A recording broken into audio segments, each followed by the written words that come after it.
तो जब हम एक ऐसा टाइम आता है कि कभी तो लगता है कि हम महावीर की देशना जो है हुँ, उनको सुनते रहें, हुँ, कभी लगता है कि कृष्ण की देशना को सुनते रहें। हुँ, और एक अनुभव ये भी होता है कि जब-जब जो सुनते हैं, हुँ, हुँ, तो उनके जैसे हम थोड़े बहुत होने लगते हैं या उनके जो भी विचार है, जो भी है, वो हमारे अंदर आने लगते हैं। हुँ, हुँ। तो ये क्या चीज़ है? क्या वो एनर्जेटिकली वो हमें इफ़ेक्ट करती है या क्या? हाँ, अब वो जो अलग-अलग साधना पद्धतियाँ हैं, महावीर की साधना पद्धति अलग है, कृष्ण की साधना पद्धति अलग है। कृष्ण की साधना पद्धति पद्धति सहज है ना? और महावीर की साधना पद्धति हठ योग है ना? तो हठ योग जो है वो एक लेवल तक ले जाएगा, आत्मा तक की बात करते हैं महावीर, उसके आगे की बात नहीं करते, उसके आगे की बात नहीं करते। वो वहीं तक ले जा सकते हैं, उसके बाद फिर अपने आप घटेगा। और कृष्ण जो है अपनी बात शुरू वहीं से करते हैं। जहाँ महावीर अपनी बात खत्म करते हैं, मतलब महावीर बहुत साइंटिफिक हैं, बड़ा विस्तार है, बड़े बहुत प्रभावित करते हैं, है ना? और जो है कृष्ण अपनी बात शुरू वहाँ से करते हैं, जहाँ महावीर खत्म। इतना रस भी नहीं है, हाँ। तो क्या फिर ये साधना में कमी रह जाएगी या क्या? हाँ। एक स्थिति ये है ना कि मेथड तो बहुत सारी करते गए, करते गए, करते गए, करते गए, है ना? ज़िंदगी भर करी। उसके बाद में इंटेंस मेथड्स जो है, किसी-किसी साधक का कोई ऐसा समय आता था, एक काल आता है, उस समय इंटेंस मेडिटेशन कुछ समय के लिए छूट रहे हैं, लेकिन स्थिति यह बन रही है कि जो कुछ भी हो रहा है, उसके द्वारा जो भी घट रहा है, उसमें कोई एफर्ट नहीं डाला जा रहा है, यही आपका कहना था ना? हाँ। एफर्ट नहीं डाल रहे हैं, सब हो रहा है और मज़े से हो रहा है। काम करते हुए कोई बर्डन नहीं हो रहा है, काम का कोई बर्डन नहीं बन रहा है, काम जो है आनंद है। जो भी कर रहे हो आप, वो आपका आनंद है। तो यदि वह आनंद है, तो फिर तो चिंता की बात ही नहीं है ना। जहाँ आनंद है वह मार्ग है, जहाँ आनंद है वह मार्ग है। और जो एफर्ट लेस रूप से सहज भाव से जो भी घट रहा है, जो भी घट रहा है वो साधना हो गया, क्योंकि बस आगे तो साधना को तो वहीं ले जाना है ना। पूरी दिनचर्या एफर्टलेसनेस के साथ चल रही है, पूरी की पूरी दिनचर्या एफर्टलेस के साथ साथ चल रही है। पूरी दिनचर्या यदि एफर्टलेसनेस के साथ चल रही है, सहजता से चल रही है और उसमें आनंद प्रतिफलित हो रहा है, मतलब ठीक जा रहे हो। पूरी दिनचर्या ही साधना हो गई ना। और जब तक पूरी दिनचर्या साधना नहीं होगी, बात बनेगी नहीं। हालांकि एक ये फेज़ के बाद आपका दूसरा फेज़ वापस आएगा, इंटेंस मेडिटेशन आप वापस शुरू करोगे, वापस करोगे। उससे फिर एक लेवल और बढ़ेगा लेवल, उसके बाद में फिर अपना उसमें फिर इस स्थिति में वापस आओगे। हालांकि अब जो लेवल बढ़ेगा तो उसका अर्थ ये होगा कि इंटेंस मेडिटेशन में तो जाओगे, लेकिन दिनचर्या कैसी होगी? सहज होगी। सहज का अर्थ दिनचर्या में एफर्ट्स नहीं डाल रहे हो, दिनचर्या घट रही है, हो रही है और जाना जा रहा है। तो पूरे साधना को पूरे जीवन पे फैलाना यही है। साधना पूरे जीवन पे फैलनी चाहिए। इंटेंस तो वही है। इस विषय को पूरा लेते हैं। वो कौन सा सूत्र कहा था? हाँ, काम। वात्सायन का कामसूत्र का एक श्लोक, कामातुराणम ना लज्जा ना भयम। हम्म, इच्छा का जो अधीन है उसको भय भी नहीं है, लज्जा भी नहीं। हाँ। यह वाला विषय एक लेने जैसा है कि जो इच्छा के अधीन है, जो काम के अधीन है, इच्छा यानी काम, ये समझना पड़ेगा। जो इच्छा के अधीन है उसको न लज्जा होती है और न भय होता है ना? इच्छा के अधीन, इच्छा के अधीन यानी काम के अधीन। सारी इच्छाएं काम की इच्छाएं, पहले ये समझ लो। सारी इच्छाएं जो हैं काम की इच्छाएं। कोई व्यक्ति धन कमा रहा है, यदि बहुत धन कमा रहा है, उसके भीतर गहरे गहरे गहरे उतरो, वह उतरे और समझे तो धन ज़्यादा क्यों कमा रहा है, ताकि काम की सुविधाएं मिल सके, काम के अनुकूल माहौल क्रिएट कर सके, काम को खरीद सके, काम को अर्जित कर सके, काम को पा सके। बहुत गहरे में जाओगे तो काम की सहूलियत ढूंढ रहा है। कोई व्यक्ति कोई बड़ा धन बना रहा है और अपना बड़ा घर बना रहा है, सुविधाजनक कुछ बना रहा है, तो बहुत गहरे में यदि जाएगा, डीप डीप डीप डीप उतरेगा तो उसको यही पता चलेगा कि वह जो है अपने काम क्रीड़ा के लिए अनुकूल माहौल बना रहा है। उससे काम क्रीड़ा की अनुकूलता हो जाएगी। समझ लो, हाँ, तो लोभ का भी अर्थ यही है ना कि हम ज़्यादा ज़्यादा ज़्यादा को कर रहे हैं और बाद में ऐसा करेंगे। लोभ जो है ना काम को इस समय पोस्टपोन करता है कि फ्यूचर में मैं काम को भोगूंगा, लेकिन इस समय मुझे जो है उस समय मुझे जो है बहुत ज़्यादा इनफाइनाइट काम मिले, काम वासना की सहूलियत मुझे जो है इनफाइनाइट मिले, उसके लिए मैं अभी काम करता हूँ, अभी मैं लोभ में जा रहा हूँ। तो स्थगन है इसमें इसमें स्थगन है, काम का अभी स्थगन है, इसलिए स्थगन है ताकि काम को मैं अच्छे से भोग सकूं, लेकिन बीच अंदर काम ही होगा। तो प्रकृति में देखो तो यहाँ पूरी सृष्टि जो है काम को ही तो खेल रही है ना, सारा खेल तो काम का ही खेल है कि ये जो है परागण निकल रहे हैं, है ना, कलियाँ निकल रही, फूल खिल रहे हैं, ये सब काम ही तो है। पक्षी गीत गा रहे हैं, बसंत की ऋतु कामोद्दीपक है, मतलब इस समय जो है अपने उस काल में आ रहे हैं जिसमें जीव जंतु पशु पक्षी जो है अपने ब्रीडिंग पीरियड में आ रहे हैं। तो प्रकृति तो काम का खेल ही खेल रही है, मतलब विस्तार का खेल। काम का खेल है ना विस्तार का खेल। प्रकृति यानी फैल रही है, जो द एक्सपांडिंग यूनिवर्स, ये ब्रह्मांड फैलता हुआ ब्रह्मांड है। फैलने के लिए क्या चाहिए? काम क्रीड़ा चाहिए। फैलने की क्रिया काम क्रीड़ा है। तो काम के माध्यम से फैल रहे हैं कि और जो है नेक्स्ट जनरेशन, ये सब काम क्रीड़ा का परिणाम है, फैलने का परिणाम है। मतलब आने वाला जो बच्चा है वह मैं अपने आप को विस्तार दे रहा हूँ, कोई मैं अपने आप को विस्तार दे रहा है। इसलिए तो बच्चों में मोह होता है। मोह क्यों होता है? क्योंकि वह मैं ही हूँ, मेरा विस्तार है, इसलिए मोह होता है। और यह माया है, एक किस्म की माया है कि यह मैं हूँ। और वही बात चल रही थी कि हमें जो फूल खिलते देखकर, अपना मोर ये बौराया हुआ आम देख करके, यह देख करके अटपटा नहीं लगता, पक्षियों को गीत गाते चोंच लड़ाते देख करके दिक्कत नहीं होती। लेकिन जो है मनुष्य जो है यदि इस प्रक्रिया में जाता है तो फिर नैतिकता आ जाती है, कुछ गलत तो नहीं हो रहा है, कुछ गड़बड़ तो नहीं हो रहा है। और प्रकृति तो अपना काम कर ही रही है ना। तो एक बहुत गौर से देखो, जो काम की इच्छा है वह प्रकृति है। काम की जो इच्छा है वो प्रकृति है, क्योंकि प्रकृति अपना विस्तार करना चाहती है। ये तीव्र विषय वासना इतनी उठती है तो क्या ये एक लीला है? हाँ, ये यही तो लीला है ना, विषय वासना जो इतनी उठती है। मतलब प्रकृति अपने स्वाभाविक आवेग में जा रही है, उसका काम है फैलना, उसका काम है फैलना। मतलब काम के अधीन जो व्यक्ति है, ना उसे भय होगा ना लज्जा होगी, मतलब वो प्रकृति के अधीन हो जाएगा, मतलब वो पशु हो जाएगा। पशु का मतलब जो पाश में बंधा हुआ है, जो प्रकृति के अधीन है। पशु यानी जो पाश में बंधा हुआ है, प्रकृति के अधीन है, उसे लज्जा और भय नहीं होगी। लज्जा और भय जो है मनुष्य का गुण है, पशु का गुण नहीं है। तो जो काम के अधीन होगा उसे यानी वह प्राकृतिक हो जाएगा। प्राकृतिक हो जाएगा तो एक सहजता से प्राकृतिक रूप से वो आगे बढ़ेगा, है ना। कांति ने जो बोला, हाँ। वो अति विषय वासना के विषय में है ना? नहीं, अति विषय वासना बस विषय वासना ही होती है ना। अति और उसका सवाल नहीं है।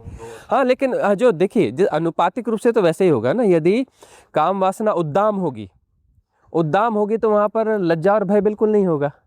काम वासना यदि बहुत तेज हो गई तो वहाँ पर लज्जा भय का अनुपात लगभग खत्म सा हो जाएगा, कम होता जाएगा। रेशो तो काम करेगा ना भाई। मनुष्य तो रेशो में काम करता है ना। मनुष्य ही सापेक्षता में जीता है, सापेक्षता में मनुष्य ही जीता है। विषय वासना यदि जागी पशु के मन में तो वहाँ पर कोई संशय तो होता ही नहीं, वो तो अपना लग गया पूरी तरह से। तो उद्दाम काम वासना के उसमें यदि फंसा हुआ मनुष्य भी है तो वह जो है 100% नहीं जाने वाला है। 90% जाएगा, 92 जाएगा, 96 जाएगा, 99 जाएगा। भीतर उसके अंदर कोई रिग्रेट तो कुछ ना कुछ चलता रहेगा किसी अंशों में। 99 भी नहीं जाता है, 90 ही जाता है। उसको चलेगा कि कुछ गलत हो रहा है, मैं अपनी ऊर्जा खो रहा हूँ, मैं यह कर रहा हूँ, मैं वह कर रहा हूँ, मैं किस तरफ जा रहा हूँ। द्वंद्व तो चलेगा क्योंकि मनुष्य है, क्योंकि मनुष्य के पास जो है फ्री विल है। और मनुष्य को द्वंद्व दिया क्यों गया है? मनुष्य क्यों है कि तुम जो है प्रकृति के अधीन नहीं हो, इसको जानो। मनुष्य का अर्थ क्या है? यह जानना कि मैं प्रकृति के अधीन नहीं हूँ। और प्रकृति अपना काम कर रही है कि तुम प्रकृति के अधीन हो। शरीर प्रकृति के अधीन है, तुम भोजन कर रहे हो, भोजन निकालोगे, कुछ उधर से निकालोगे। और भोजन का जो एसेंस बनता है उस एसेंस को मूलाधार से निकालोगे। जो अर्जित किया वो उसका निकास करना पड़ेगा। अर्जन और उत्सर्जन ये प्रक्रिया तो चलती रहेगी, है ना। जो खाया है वो निकालना पड़ेगा, उसका एसेंस भी निकालना पड़ेगा। जो भी है ना, जो विचार अर्जित किए हैं, जो भी चीज़ अर्जित करी सब निकालना पड़ता है।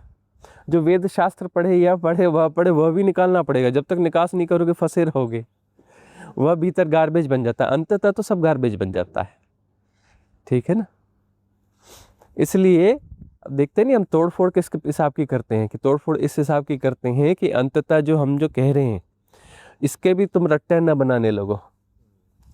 इस तरीके से सारी बातें करते हैं, अपनी विरोधी बातें भी कहते हैं, ऐसी भी कहते हैं, जो बात बोलते हैं उसको काटते भी हैं। क्यों? क्योंकि इसको तुम गार्बेज न बना लो, खाओ और निकालो। लेकिन हम ये कह दे रहे हैं, त्रिफला दे रहे हैं कि तो तुम खाओगे इतना सा, निकालोगे बहुत ज़्यादा।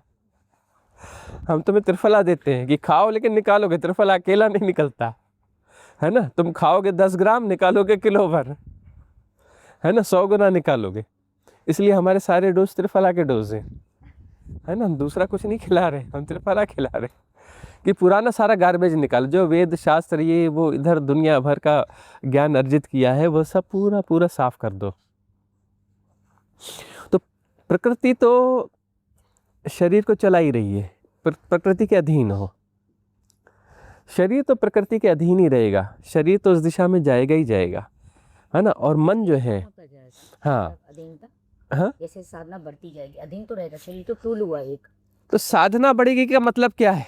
मतलब सहज भाव जैसे भी आप अरे साधना बढ़ेगी का मतलब क्या है? साधना बढ़ेगी का मतलब ये है कि मैं प्रकृति नहीं हूँ। साधना बढ़ेगी का अर्थ है कि मैं शरीर नहीं हूँ। मैं शरीर हूँ तो मैं प्रकृति हूँ, मैं प्रकृति हूँ, मैं शरीर हूँ तो प्रकृति के अधीन हूँ। मैं शरीर हूँ तो मुझे काम वासना जो है उद्दाम वेग मुझे प्रचालित करेंगे ही करेंगे, क्योंकि मैं शरीर हूँ। मैं शरीर हूँ तो शरीर में तो काम वासना रहेगी ना। शरीर तो प्रकृति का हिस्सा है ना, है कि नहीं है? तो साधना किस बात की? साधना इस बात की कि मैं शरीर नहीं हूँ, है ना। तो शरीर को दूर से देखा जाएगा तो इसमें सारी वो चीज़ें, प्रक्रियाएं दिखेंगी, प्रोसेस दिखेगी कि प्रकृति कैसे काम करती है। प्रकृति के चक्र दिखने लगेंगे तो ऊपर उठ रहे हो, ऊपर उठ रहे हो, ऊपर उठ रहे हो, प्यूरिफाई हो रहे हो।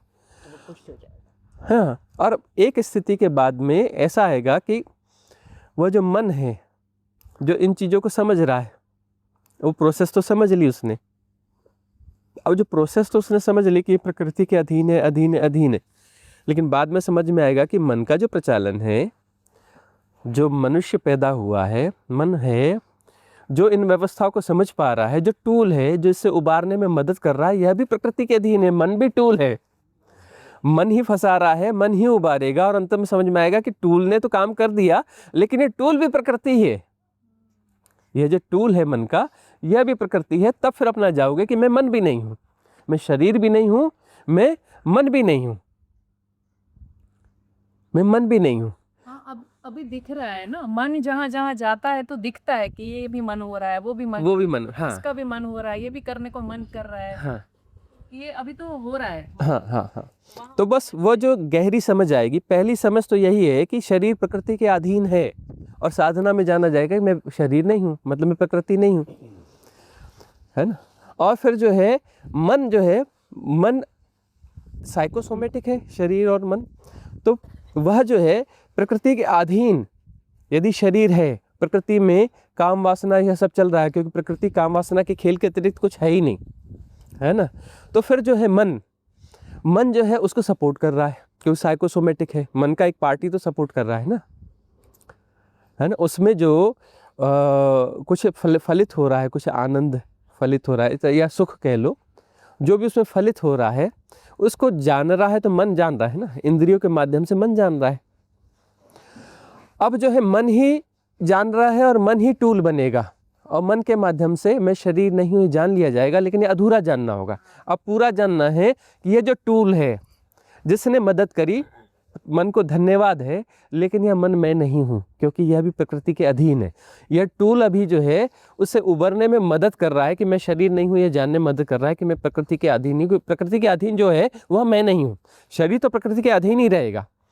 जो प्रकृति के अधीन है वह मैं नहीं हूँ, लेकिन वह मैं नहीं हूँ कहने वाला जो टूल है, जो आज उससे हमें उबार रहा है, वह एसोसिएशन को तोड़ रहा है, वह री एसोसिएशन कर सकता है, वापस री एसोसिएशन कर सकता है। ऐसा होता है ना। अप एंड डाउन्स क्या है साधना के? अप एंड डाउन्स क्या है कि वो जो है थोड़ा, हाँ अब थोड़ा ऐसा हो गया कि थोड़ा ब्रह्मचर्य जैसा हो गया, यह हो गया वो हो गया, फिर अचानक फिर बह गए, काफ़ी दिनों तक दूर रहे, फिर उसमें काम वासना में बह गए, मतलब वही टूल जो है वापस फिर उसमें इन्वॉल्व हो गया, है ना। तो इस प्रकार से जो है फिर साधना आगे बढ़ेगी तो यह समझ में आएगा कि टूल जो है, टूल भी मैं नहीं हूँ, टूल को भी जाना जाएगा, उस टूल को भी जाना जाएगा, उस टूल को भी जाना जाएगा। फिर धीरे धीरे धीरे यह मन भी मैं नहीं हूँ। जब यह शरीर मैं नहीं हूँ या मन मैं नहीं हूँ, यह शरीर भी मैं नहीं हूँ और मन भी मैं नहीं हूँ, तब जाकर के बात बनेगी कि प्रकृति की अधीनता के बाहर जाओगे। इसके बाहर जाओगे का अर्थ है कि एसोसिएशन डिस्ट्रॉय हो जाएगा।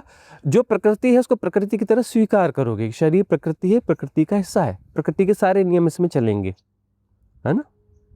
तो जो भोजन वगैरह है, यदि बहुत गौर से देखोगे तो वह भी काम का हिस्सा है। अब बोलोगे वो कैसे काम का हिस्सा है? अरे वासना भोजन की वासना होती है, काम का हिस्सा मतलब उसमें भी वही आनंद आता है, उसमें भी वही आनंद आता है। भोजन में, रस में, रस वहाँ भी है, सब में रस है ना। पांचों इंद्रियों में रस है, पांचों इंद्रियों में रस है, सारे रस काम वासना के रस हैं, है ना। अब यह कहोगे कि आप कहते हो रसो वैसा है, वह रस रूप है। अरे रसों को जानने वाला वह अलग हो जाएगा, तभी तो जानेगा रसो वैसा है कि वह रस रूप है। रस रूप है, ये कैसे जानोगे? जब सभी इंद्रियों के ऊपर से जान रहे होगे उस रस का खेल जानोगे, तब जानोगे कि यह तो वही एक ही है, तत्वमसि एक ही है, यह भी वही है और वह भी वही है। तो बात की बात है ना, ऊपर के तल से जानोगे ना कि रसो वही सा, यह भी वही है और वह भी वही, प्रकृति भी वही है और पुरुष भी वही है, प्रकृति भी वही है, पुरुष भी वही है। लेकिन पहले ठीक से तो ये जानना पड़ेगा कि प्रकृति अलग है, पुरुष अलग है। पुरुष जानेगा ना कि प्रकृति अलग है, पहले ठीक से जो है वो टूटन साफ साफ पता चलनी चाहिए, डिवाइडेशन। बाद में फिर एक होगा, एक अपने से होगा, वो राइट अंडरस्टैंडिंग विजडम से होगा। अभी तो ये जानना पड़ेगा कि अलग है ना। अभी पशु के तल पर जी रहे हो, मैं शरीर हूं मतलब पशु हूं। यदि मैं शरीर हूं मतलब पशु हूं ना, प्रकृति के अधीन हूं, काम वासना का खेल चल रहा है और शरीर उस वही काम वासना के खेल में लगा हुआ है। और मन जो है, मन मनुष्य के पास होता है, ऐसा मन होता है, मन का, मनुष्य का मन ऐसा मन होता है, विकसित मन होता है। विकसित मन को हम मन कहते हैं एक्चुअली। मन अन्य सबके पास भी होगा, लेकिन मनुष्य का मन जो है विकसित मन होता है, तो इसको हम मन कहते हैं। अभी पशुओं के मन को हम कुछ और कह दें, उनको दूसरा नाम दे दें, क्योंकि वो कोई लोअर स्टेज है। तो मनुष्य का मन जो है मन है।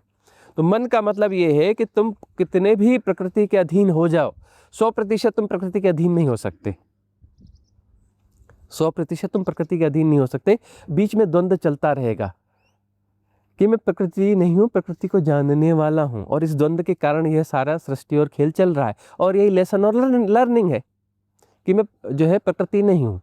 तो एसोसिएशन तोड़ना है तो एसोसिएशन शरीर से ही टूटेगा। प्रकृति अलग है, पुरुष अलग। प्रकृति को जानने के लिए शरीर को मैं नहीं हूँ जानना, पहली नीति शरीर नहीं हूँ यह जानना, प्रकृति मैं नहीं हूँ यह जानने का उपाय है। उपाय यही है कि मैं शरीर नहीं हूँ।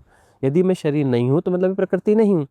लेकिन यह आधी बात होगी, और आधी बात तब पूरी होगी जो ये टूल जान रहा है ना। ये जो टूल जान रहा है कि प्रकृति नहीं हूँ, तो यह टूल भी मैं नहीं हूँ। टूल का उपयोग तो करना है, इस टूल के माध्यम से जाना जाएगा मैं शरीर नहीं हूँ, पहली नीति। बाद में मन भी मैं नहीं हूँ, यह टूल भी मैं नहीं हूँ, जिसने मुझे यह सब समझाया, जिसके कारण मैं यह समझा, है ना। वही सब मुक्ति का मार्ग वहाँ जो है ना, उसमें सीढ़ी मन भी बनेगा। मैं मन नहीं हूँ, तो मन नहीं हूँ, तब साइकोसोमेटिक पूरा वो जो चीज़ है, मन और शरीर एक है, पूरी प्रकृति एक हो जाएगी। वह मन और शरीर एक है, यह जाना जाएगा, एक ही है। और इससे ऊपर निकलना हो जाएगा कि मैं शरीर नहीं हूँ, मैं मन नहीं हूँ, मतलब मैं प्रकृति नहीं हूँ, पुरुष हो गया। पुरुष ही तो जानेगा ना कि मैं शरीर नहीं हूँ, मैं मन नहीं हूँ। यह जानने से वह पुरुष हो गया, तब वह पुरुष हो गया। तो शरीर और मन के पार जाकर के पुरुष है। तो समझिए मन के पार कैसे, मतलब जैसे शरीर से समझ में आ रहा है थोड़ा बहुत, लेकिन मन से भी बाहर निकलना है। हाँ, यदि बहुत डेंस तरीके से तादाद में टूटता है कि शरीर जो है चलते फिरते खाते ये सब करते सब दिखता है, शरीर के सारे मूवमेंट दिखने लगते हैं। तो अपने आप जब शरीर से पृथकता का बोध होगा तो साइकोसोमेटिक है, तो मन से पृथकता का बोध भी अपने आप आने लगेगा कि यह विचार चल रहा है, ये ऐसा चल रहा है, अभी मैं नहीं हूँ, अपने आप होते चले जाएगा। साधना की अगली सीढ़ी अपने आप घटती चली जाएगी। और फिर जो है फिर साधना में यही होता है ना कि किसी आप्त वचनों को सुन रहे हो और साधना चल रही, तो उसमें आप्त वचन तो यही होंगे कि मन से भी पार कैसे उठना है, मतलब मन को भी समतापूर्वक जानते रहें। मन जो है डावाडोल स्थिति है। मन क्या है? डावाडोल स्थिति है। वह जानेगा कि मैं प्रकृति नहीं हूँ, फिर प्रकृति के साथ बह जाएगा, डावाडोल स्थिति। तो अब मैं मन नहीं हूँ ये जानना है तो समता। वहाँ पर जो क्या काम करेगा, मन ने तो वहाँ तक थोड़ा ग्लिम्स दे दिया कि शरीर नहीं हूँ, अब जो है समता चाहिए। उस समता में मन के पार खड़े हो जाओगे, क्योंकि असम स्थिति में मन ही ज़्यादा दिखता रहेगा। असमता है ना, डावाडोल है तो दिखता रहेगा। अब सामने कुछ दृश्य है ना, और यहाँ पर सामने ठीक एक पंखा रख के पंखा चला दो तो क्या देखेगा? पंखा देखेगा। घूम रहा है कुछ तेज़ी से, डावाडोल हो रहा है, कुछ चल रहा है तो वह देखेगा, पीछे का दिखना बंद हो जाएगा। पंखा यदि ऐसा रख दो, उसकी 3 बड़ी पंखुड़ियाँ, तो बीच बीच के गैप से कुछ दिखेगा भी। और पंखा यदि तेज चल रहा है तो आंखों के सामने बस पंखे का पूरा वह है, चेहरे के सामने रख दिया है तो आगे का बाग वगैरह सब दिखना बंद हो जाएगा। ठीक ना? समता में आ गए तो, समता में आ गए तो मन विसर्जित हो जाएगा। मन जो है असमता है, द्वंद्व से मन पैदा होता है। मन एक्चुअली ऐसा कुछ फिगर्स में कुछ नहीं है कि शरीर का एक फिगर है, ऐसे मन का कोई फिगर विगर नहीं है। वह जो द्वंद्व के कारण उसका फिगर है, हिंडोलन के कारण उसका फिगर है ना? तो इसका मतलब ये भी हुआ कि हमारी लाइफ में जितने द्वंद्व कम हो गए उतना हमें अमली दशा घट। हाँ, तो बस वही है कि जो भी द्वंद्व होता है तो द्वंद्वों को समतापूर्वक जाना जाता है। तो द्वंद्व ही देखो टूल बन रहे हैं कि वह असमता है और असमता को जाना जा रहा है। तो जानने वाला तो पीछे खड़ा होगा ना, तो पीछे खड़ा होगा तो एसोसिएशन डिस्ट्रॉय होते जाएगा। तो द्वंद्व ही सहारा बन रहे हैं द्वंद्व से पार जाने के लिए। तो द्वंद्व को जाना जाएगा, एसोसिएशन टूटता जाएगा तो फिर द्वंद्व भी, हाँ, जैसे जैसे वहाँ स्थापित होंगे, पुरुष अपने स्वभाव में जैसे जैसे स्थापित होगा, द्वंद्व जो है विसर्जित होंगे, मतलब वो सम में आएंगे। विसर्जित का मतलब ऐसा नहीं होता, द्वंद्व जो है वो ऊर्जा का हिंडोलन सम में आ जाएगा। सम में आते ही वहाँ विजन क्लियर हो जाता है ना, उसी को विसर्जन बोलते हैं। दो सारे द्वंद्व जो है वो समता में आ गए, हिंडोलन खत्म हो गया। हिंडोलन खत्म हो गया तो मन है ही नहीं। वो हिंडोलन के कारण मन जैसी कोई चीज़ भासती है ना, और वह क्षमता है, हिंडोलन क्षमता है, वह जो मेजरमेंट की क्षमता है, नापने की क्षमता है, समझने की क्षमता है ना, वो सापेक्षिक सत्य की क्षमता है। समझना इन द सेंस सापेक्षिक सत्य वाला, वह मन की क्षमता है। सापेक्षिक सत्य, व्यवहारिक सत्य जो है ये सब मन के हिसाब से आएंगे, पारमार्थिक सत्य मन के पार के होंगे, है ना। तो उसमें जो है मन एक टूल है। अब वह जो है उस टूल का यदि प्रयोग कम हो गया, समता में प्रतिष्ठित हो गया, मतलब उस टूल का हम प्रयोग नहीं कर रहे, उस टूल का प्रयोग नहीं कर रहे। एक प्रयोग ऐसा हो रहा है जो अंधा हो रहा है, वह प्रकृति के अधीन हो रहा है। बेहोशी, बेहोशी जो है प्रकृति का एक गुण है कि वह बेहोशी देगी ताकि तुम उसके काम में लग सको, फैलने के काम में। काम वासना को जियो। प्रकृति काम वासना को जीने के लिए माहौल बनाती है कि तुम जो है प्रकृति के विस्तार का एक टूल हो, है ना। तो हम कहते हैं कि प्रकृति के विस्तार का जो टूल है उसे हमें देखना है। ये शरीर को हम उसे देखते हैं, फिर बोलते हैं मैं शरीर नहीं हूँ, मैं तो टूल को देखने वाला हूँ। यह मन है, यह टूल है, इसे जाना जा रहा है। वहाँ मैं नहीं बसता ना, मन के बाद तो मैं नहीं बसता, सब हो रहा है, सब जाना जा रहा है। इसलिए हम शुरुआत ही वहीं से करते हैं, सब हो रहा है, जाना जा रहा है, सीधे मन के पार, है ना। तो मन जो है उसका द्वंद्व दिखेगा, द्वंद्व धीरे धीरे धीरे धीरे धीरे शांत होगा, समता पुष्ट हो जाएगी। समता जैसे जैसे पुष्ट होगी पुरुष पुष्ट होगा, है ना, पुरुष पुष्ट हो जाएगा। तो प्रकृति का खेल जो है वो फिर जाना जाएगा, फिर वह फंसाएगा नहीं। समता यदि पुष्ट हो गई का मतलब कि प्रकृति के खेल के बाहर हो गए। प्रकृति का खेल चल रहा है लेकिन तुम इसके बाहर हो गए। उसके बाद फिर कभी ऐसी स्थिति में भी आ जाओगे, कभी चाहो तो कृष्ण की तरह जा करके प्ले करके वापस आ जाओगे, प्रकृति में जाके खेलोगे और वापस आ जाओगे कृष्ण, है ना। और ऋषि मुनि भी यही रहे हैं, गृहस्थ में रहे हैं, यह रहे हैं, राजा जनक रहे हैं, वो जाके प्ले भी करते रहे, मतलब प्ले उनसे होता रहा है। और एक्चुअली जो है कृष्ण की स्थिति तो यह रही है कि वो लिटरली जाके प्ले करके और वापस आना है, प्ले करना है, वापस आना है। तो वह एक बड़ी क्षमता है, एक्चुअली बड़ी क्षमता है कि वो प्ले करने के बाद तुम फंस भी सकते हो वापस, लेकिन वो प्ले करके वापस आते हैं, मतलब उनकी क्षमता की पुष्टता क्या रही होगी, उनकी वह विजडम की क्वालिटी क्या रही होगी, उनकी विजडम की क्वालिटी क्या रही होगी। तो फिर ऐसा करने से क्या होता है, ऐसा करने से क्या है कि उनकी देशनाएं जो है बहुत गहरी आएंगी। ऐसे ऋषि मुनि जो हुए हैं उनके उनके वो रचे हुए उपनिषद जो है ज़्यादा गहरे हैं, जो इस माया में प्ले भी करते रहे, इस प्रकृति के साथ जाके प्ले करते रहे, फिर वापस आते रहे, प्ले करते रहे, फिर वापस आते रहे। तो वो जो वहाँ से लेके आते रहे कुछ, इसमें जो उनका जो अनुभव बना, क्योंकि मन के माध्यम से तो आएंगे ना, ये जो है उपनिषद आएंगे, उस प्ले के अनुभव से ही तो वो उपनिषद सृजे जाएंगे ना। तो उपनिषद उनने ज़्यादा गहरे सृजे हैं, उनके उपनिषदों की क्वालिटी ज़्यादा है, जो कि प्ले करते रहे और वापस आए, प्ले कर किया और वापस आए, तो उनके उपनिषद की क्वालिटी थोड़ी ज़्यादा गहरी है। तो पुरुष जो है इसके पार है, अब पुरुष में प्रतिष्ठा हो गई, पुरुष में प्रतिष्ठा हो गई। तो पुरुष का मतलब ये मत समझ लेना स्त्री पुरुष वाला पुरुष जो है ना, पुरुष हर भीतर से सबके भीतर पुरुष ही है ना।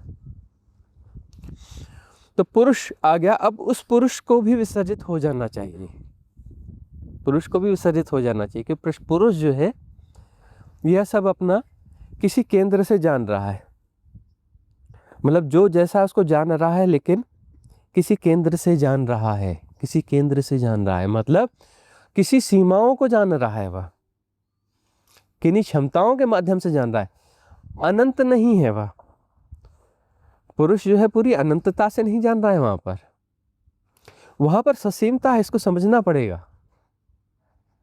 वहाँ ससीमता है कि पुरुष जो भी जानेगा वो जान रहा है, सब हो रहा है, सब जान रहा है, सब हो रहा है, सब जान रहा है, मतलब जो जो उसके सराउंडिंग में घट रहा है, सराउंडिंग बड़ी हो सकती है, लिमिटेड, हाँ, ससीमता मतलब लिमिटेड।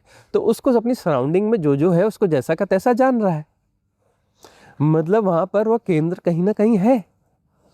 उस केंद्र को विसर्जित होने पर जो है आत्मा विसर्जित हो जाती है, आत्मा का विसर्जन जरूरी है ना। फिर जो है अहम ब्रह्मास्मि, मतलब वो पूरा अनंत विस्तार मैं ही हूँ, अनंत विस्तार मैं हूँ।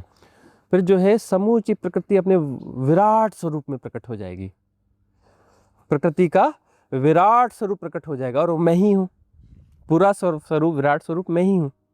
कृष्ण ने अपना विराट स्वरूप दिखाया, मतलब पूरी प्रकृति, अनंत प्रकृति जो है उसका विराट स्वरूप है, और वह मैं ही हूँ। लेकिन उसमें एक भाव है, प्रकृति मैं ही हूँ, लेकिन प्रकृति के पार भी तो मैं ही हूँ ना, शिव भी तो मैं ही हूँ, शिव तत्व भी तो मैं ही हूँ, वह इनफाइनाइट वैक्यूमनेस भी तो मैं ही हूँ, अनंत अवस्था है ना, जहाँ पर इनफाइनाइट वैक्यूमनेस है, निर्वातीय अनंतता है, वह भी तो मैं ही हूँ ना, और अनंत सृजन भी मैं ही हूँ। तो वो आखिरी बाधा है अहम ब्रह्मास्मि, कि अनंत सृष्टि मैं ही हूँ, लेकिन इसके वह भी तो मैं ही हूँ ना, सब एक ही है ना।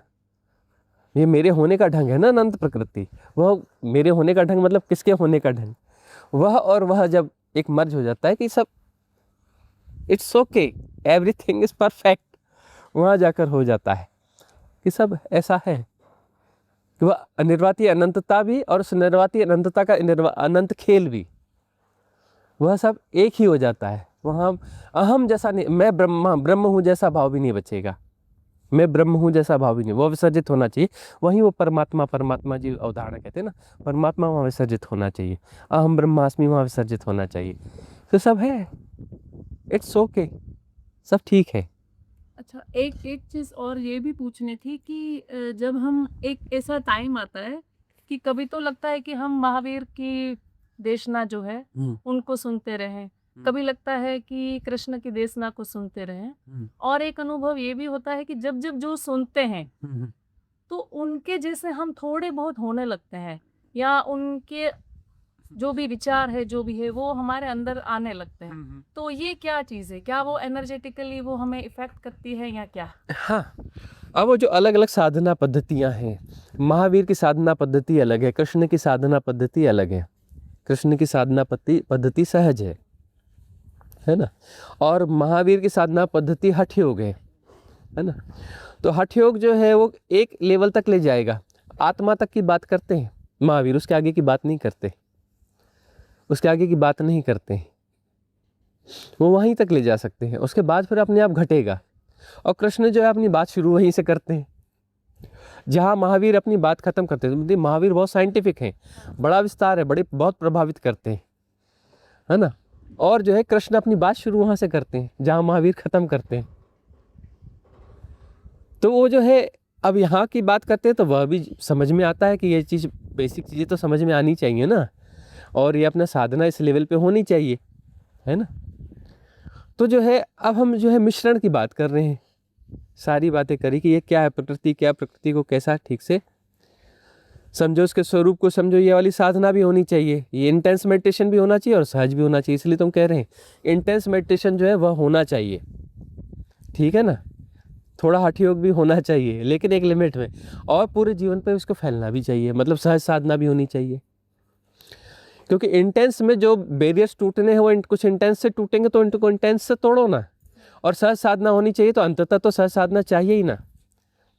किसी भविष्य में सहज साधना करोगे ऐसे कैसे, अरे वर्तमान में ही इंटेंस मेडिटेशन भी और बाकी में सहज, मतलब ये जो पार्ट टाइम नहीं होना चाहिए, फुल टाइम होना चाहिए। तो इंटेंस भी और सहज भी, तो दोनों होता चलेगा तब जाकर के बात बनेगी, तब जाके बात बनेगी। अब हमारे पास इतनी टू मच इन्फॉर्मेशन है, इतना गार्बेज है, इतना सब कुछ है कि अब जो है सबको हाँ अब हमें जो है वो मिलेट्स की खिचड़ी बनानी पड़ेगी, वो ज़्यादा ताकतवर होती है। सबको मिला करके, पूरे मिलेट्स मिला करके अपना बढ़िया वेजिटेबल मिलेट खिचड़ी, है ना। वेजिटेबल मतलब थोड़ी प्रकृति का भी तड़का डालेंगे उसमें, ठीक है ना। और वो खिचड़ी बनाएंगे, वो पौष्टिक होती है, परिपूर्ण होती है, उसमें सब कुछ आ गया, उस खिचड़ी में सब कुछ आ गया, पौष्टिक है। शायद समय की मांग भी तो है। समय की मांग है ना, क्योंकि अब जो है गार्बेज हर किस्म का हो गया है ना। एक्चुअली हम कहते हैं ऐसा, लेकिन बहुत गहरे में देखोगे तो पुराने समय में वो धाराएं थी कि ये षड दर्शन में इसका टाइप ये है, उसका टाइप वो है, उसका टाइप वो है। लेकिन अब गौर से देखो टाइप का, एक टाइप का बंदा दिखता ही नहीं है, उसमें सब मिक्स, सब कुछ मिक्स हो गया है, सब कुछ मिक्स हो गया है ना। तो बहुत सारा कुछ मिक्स हो गया है, तो अब इसे, इसका ट्रीटमेंट क्या होगा, तो इसको भी पूरी खिचड़ी बना के खिलाओ, मिलेट्स खिचड़ी, षड दर्शन की मिलेट्स खिचड़ी जो है बना करके खिलाओ, ठीक है ना। तो वो जो है ठीक है, सबको सुनना होता है, कोई उसमें कोई बात नहीं है, सुना जाता है, समझा जाता है, वहाँ से कुछ ना कुछ मिलेगा ही। आग्रह ही नहीं बनना, बंधन सारे हैं क्योंकि गार्बेज सारा है। तो जितना गार्बेज है, जितना इधर से सुना समझा है वो है, और वो वहीं से रास्ता भी वहीं से निकलेगा। ऐसा लगता है स्वामी जी, सब सुना है, सब बेकार है, सब निकालो, हो रहा है वही। हाँ, बस एक समय के बाद तो यही होगा ना, एक समय के बाद तो यही होगा। फिर हम त्रिफला खिलाएंगे, बोलेंगे अरे तो सब निकालो। त्रिफला का मतलब जो है यह खाया वह खाया, वह खाया वह खाया, इसको निकालना है, इसको बचाना है। क्यों इसको निकालना है, इसको बचाना है? अरे वो त्रिफला खा के पेट पूरा साफ करो ना। इसको निकालना है, इसको बचाना है, इसको निकालना है, इसको बचाना है। किसको निकालना है, किसको बचाना है? त्रिफला खाओ, पेट साफ करो, सबको निकाल के खत्म करो। अंततः तो वही होगा ना, वो अंततः की बात है ना। ठीक है, अब वो डोज दे रहे हैं, कब वो डोज भीतर जाएगा, कब उसको एक्सेप्ट करेगा कोई, है ना। त्रिफला की बातें तो हो रही हैं, कौन जो है त्रिफला को लेकर के हम दे रहे हैं, कौन हमारे हाथ से लेगा और कहेगा कि फक्की अंदर और काम बन जाएगा। तो सारी कोशिश तो वही है। और जी ने वो क्वेश्चन पूछा था, एक किस्सा ऐसा है कि जैसे महावीर हो, बुद्ध हो या तो आप हो, आपकी हम देशना सुनते हैं, जब हम पूरा आप या तो किसी से समर्पित हो जाते तो क्या उसकी देशना एक हो जाते, मर्ज जैसा हो जाता है कि बहुत सी बातें आप कहे ना कहे पर अंदर उतर जाती है, ऐसा हो जाता है?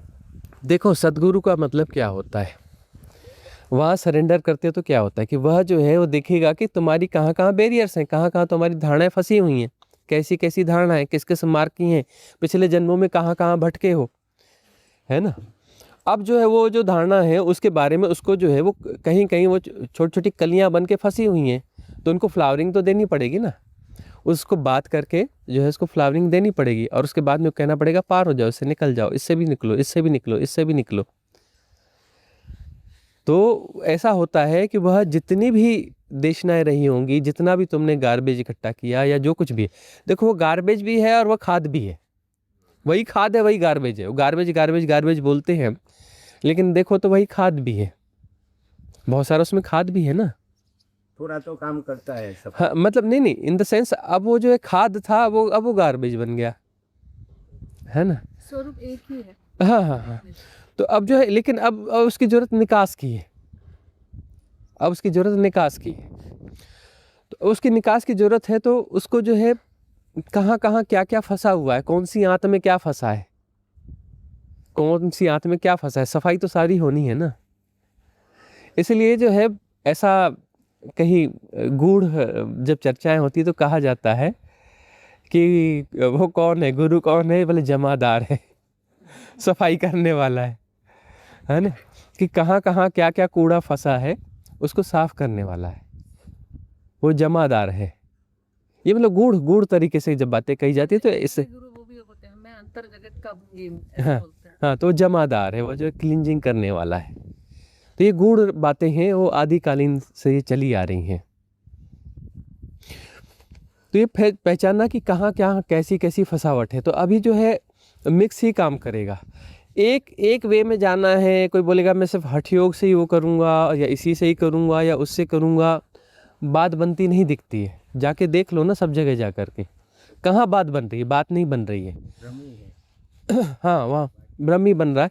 और ऐसा नहीं कि उसे कुछ बेनिफिट नहीं हो रहा, कुछ होगा लेकिन आंशिक ही होगा, है ना, और कहीं जाकर के बात फंस जाएगी। लगता है स्वामी जी इसी एक बात को दृढ़ता से पकड़ लेते हैं, वो भी बंधन ही हो गया ना। हाँ, दृढ़ता से जहाँ पकड़ोगे तो बंधन ही होगा ना, दृढ़ता ही तो बंधन है, दृढ़ता ही तो बंधन है ना, एक फ्लेक्सिबिलिटी चाहिए ना।